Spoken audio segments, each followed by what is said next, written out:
భరత్ శర్మ గారు, ఇప్పుడు political leaders అనగానే ఏంటో పెద్ద పెద్ద హోమాలు, యాగాలు ఏమేమో చేస్తూ ఉంటారు. అయితే వాళ్ళ గెలుపు ఓటమిలు ఇవన్నీ కూడా ఇట్లాంటి పెద్ద పెద్ద పూజల మీదే ఆధారపడి ఉంటుందా అని ఒక డౌట్. ఏమంటారు? అమ్మ సహజంగా మీరు చాలా అద్భుతమైనటువంటి ఒక ప్రశ్న అడిగారు. ఎందుకంటే చాలామందికి దీనికి సంబంధించినటువంటి యొక్క విషయం పట్ల అవగాహన రావాల్సినటువంటి ఒక అవసరం ఖచ్చితంగా ఉందమ్మా. జాతకము అనేటువంటి ఒక దీంట్లో ఎదుటివారికి మనము చెప్పేటువంటిది ధైర్యాన్ని ఇవ్వాలి తప్ప భయాన్ని కానీ ఇంకొక రకంగా వారికి సంబంధించినటువంటి ఒక విషయాన్ని మనం మిస్లీడ్ చేసేటువంటి ఒక విధానంగా ఉండకూడదు.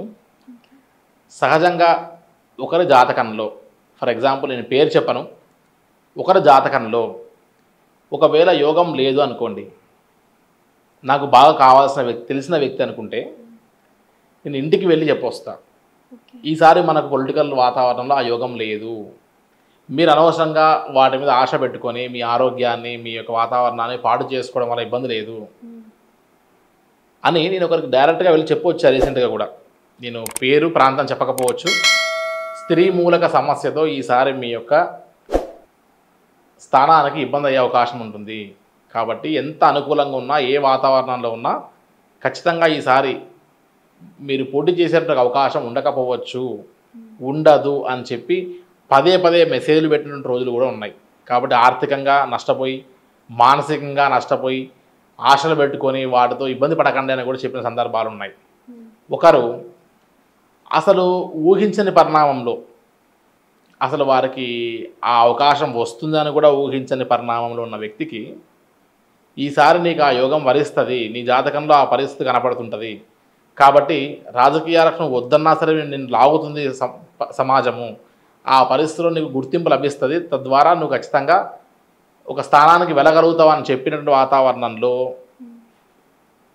అతనికి అప్రయత్నంగానే అతను రాజకీయాలకు రావాల్సిన పరిస్థితి వచ్చింది. ఒకరికి ఇంకో ఉదాహరణ చెప్తానమ్మా మీకు. గెలవడానికి ఎక్కువ అవకాశాలు ఉన్నాయి. 2 సార్లు ఎమ్మెల్యేగా ఉన్న వ్యక్తి 3వ సారి కూడా ఎమ్మెల్యే టికెట్ వచ్చింది. జాతకంలో రాహు ప్రభావం వల్ల మాయా, భ్రమ, ఊహాలోకాలతో ఈసారి చివరి వరకు వెళ్ళిపోయిన తర్వాత, గెలుపంతా మనదే అనుకున్న తర్వాత, ఆ గెలుపు కావడానికి ఎంతెంత మందికో టికెట్ రాకుండా ఇతనికి వస్తే గెలుస్తారు, ఇతనికి వస్తే గెలుస్తారు అనుకొని, ఇతనికి వస్తే మనం దాంతోనే మనం గెలిచినట్టే అని అనుకొని భావించిన తర్వాత కూడా చివరికి పరిస్థితులు తారుమారైపోయి చివరి రోజుల్లోనే రేపు గెలుస్తామనేటువంటి పరిస్థితి వచ్చిన తర్వాత కూడా ఎలక్షన్ కౌంటింగ్ రోజు కూడా గెలుస్తామనుకున్నప్పుడు ఊహించని ఫలితాలు కూడా వచ్చి ఉంటాయి. కారణం రాహుకు సంబంధించిన ప్రభావం. కాబట్టి ఆ ఇంపాక్ట్ని మనం పోగొట్టుకోవాలంటే ఖచ్చితంగా రాహుకు సంబంధించినటువంటి యొక్క విశేష అనుగ్రహాన్ని పొందాలంటే అమ్మవారి స్మరణ తప్ప కలియుగంలో కలవు చండీ వినాయక అని తప్ప వేరే ఆప్షన్ లేదు. కాబట్టి ఎంతటి అమ్మవారి యొక్క స్మరణ చేసి, ఎంతటి చండీ అమ్మవారి యొక్క ఆరాధన, వారి యొక్క పారాయణం చేస్తే అంత విశేషమైనటువంటి యోగం ఉంటుంది అని చెప్పాను నేను. చివరికి మరీ కూడా స్ట్రెస్ చేసి చెప్పా, మీరు ప్రత్యక్షంగా ఉండి దాని యొక్క వ్యవహారంలో ఇన్వాల్వ్ కావాలి తప్ప చివరికి ఏదో మనం ఎవరో చేస్తున్నారులే అనుకొని మనం అశ్రద్ధ చేయకూడదు అని కూడా వారింటి వారికి నేను చాలా గట్టిగా చెప్పాను. నిర్లక్ష్యం చేసినటువంటి కారణంగా కార్యక్రమం చేశారు, దానికి సంబంధించినటువంటి యొక్క వాతావరణంలో జాగ్రత్తగా వ్యవహారం చేశారు, కానీ చివరికి ప్రత్యక్షంగా మనం పాలు పంచుకోకపోతే మనకు 100% ఫలితం ఎక్కడి నుంచి వస్తుంది? కాబట్టి ఏ జ్యోతిష్యుడు చెప్పినా, ఏ పురోహితుడు చేసినా, ఏ దేవాలయంలో అర్చన చేసినా పలానా వారు బాగుండాలని మన పేరు మీద జరగడం వేరు, మనం దాంట్లో మన కొరకు మనం జరుగుతుంది కాబట్టి మనం ఇన్వాల్వ్ కావడం వేరు. కాబట్టి మన ఇన్వాల్వ్మెంట్ అనేటువంటిది ఉంటేనే దాంట్లో మనకు ఫలితం పొందగలుగుతాం. కాబట్టి ఏ జ్యోతిష్యుడైనా సరే అమ్మ, ఒక జాతకాన్ని బట్టి ఇది చేయడం వల్ల వారికి జరుగుతుంది అనేటువంటి ఒక అభిప్రాయాన్ని వ్యక్తపరిచాడు అని అంటే అందులో ఏదో ఒక చిన్న అలా దాటేటువంటి ఒక సూచన ఏదో ఖచ్చితంగా ఉండే ఉంటుంది. నా విషయానికి వస్తే మాత్రం యోగం లేదు అంటే లేదు. ఎమ్మెల్యే టికెట్ వచ్చిన తర్వాత కూడా ఈసారి చివరి మూమెంట్లో కూడా నీకు చాలా జాగ్రత్తగా ఉండాల్సిందే అని చెప్తే కూడా వారికి వచ్చినటువంటి టికెట్ కూడా వెనక్కి వెళ్ళినటువంటి పరిస్థితి ఖచ్చితంగా ఉండే ఉంటుంది. గెలవరు అనేటువంటి ఒక వ్యక్తి కూడా గెలిచిన దాఖలాలు ఉంటాయి.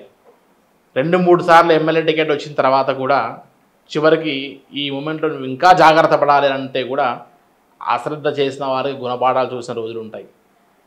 ఈ సీట్లో ఒక అధికారి, ఈ సీట్లో నువ్వు ఇంకా కూర్చోవాలి, ఇంకా నీకు ఇంకా ఆ సీట్కి రుణానుబంధం ఉంది అని అంటే చివరికి ఆ సీట్లో ఖచ్చితంగా ఆ వ్యక్తి ఇంకా ఇంతకాలం ఉండాలి అని రాసి పెట్టున్నప్పుడు, ఇంకా ఆయన యొక్క పదవి విరమణలో ఇంకోటో అయ్యేటువంటి యోగం ఆ జాతకంలో లేనప్పుడు, ఇంకా ఆయనకు ఆ అనుగ్రహం ఉన్నప్పుడు, గురువు యొక్క బలం ఇంకా ఉన్నప్పుడు ఆయన విఆర్ఎస్ఏ అప్లై చేయని, ఇంకోటి అప్లై చేయని చివరి మూమెంట్లో కూడా ఆ సీట్ని అతుక్కొనే ఉంటారు. వచ్చినటువంటి ఒక ఆర్డర్స్ అన్నీ క్యాన్సిల్ అయిపోతాయి. ఇవి చాలామందికి నేను ప్రాక్టికల్గా చెప్పినటువంటి ఒక వాతావరణం. కాబట్టి జాతకం అనేటువంటి దాంట్లో మనం విశేషంగా ఖచ్చితమైనటువంటి ఒక ఫలితాన్ని చెప్పచ్చు. 100కి 1000%, దాని డౌట్ లేదు. అయితే వారి యొక్క accurate date of birth, time, place, అదేవిధంగా ఏ రంగానికి మనం వెళ్ళాలనుకుంటున్నామో ఆ రంగంలో మనం ఉంటామా లేదా అన్నటువంటి వాతావరణం చూసుకొని జాగ్రత్త వ్యవహారం చేయాల్సిన అవసరం ఉంది. జ్యోతిష్యం అనేటువంటిది చాలా గొప్ప సబ్జెక్ట్ అమ్మ. జ్యోతిష్యులు అనేటువంటి వారు ఎదుటివారికి చెప్పేటువంటి ఫలితాన్ని 100కు 100% చెప్పగలిగేటువంటి ఒక సమర్థత ఉన్న వాళ్ళు చాలామంది ఉన్నారు జ్యోతిష్యులు. కాబట్టి ఆ శాస్త్రానికి ఎప్పుడు తిరిగి ఉండదు. ఓకే శర్మ గారు, జ్యోతిష్యం గురించి ఎన్నో విషయాలు మాకు చెప్పారు. మీ ఇంత విలువైన సమయాన్ని మాకు కేటాయించినందుకు చాలా సంతోషం. నమస్తే.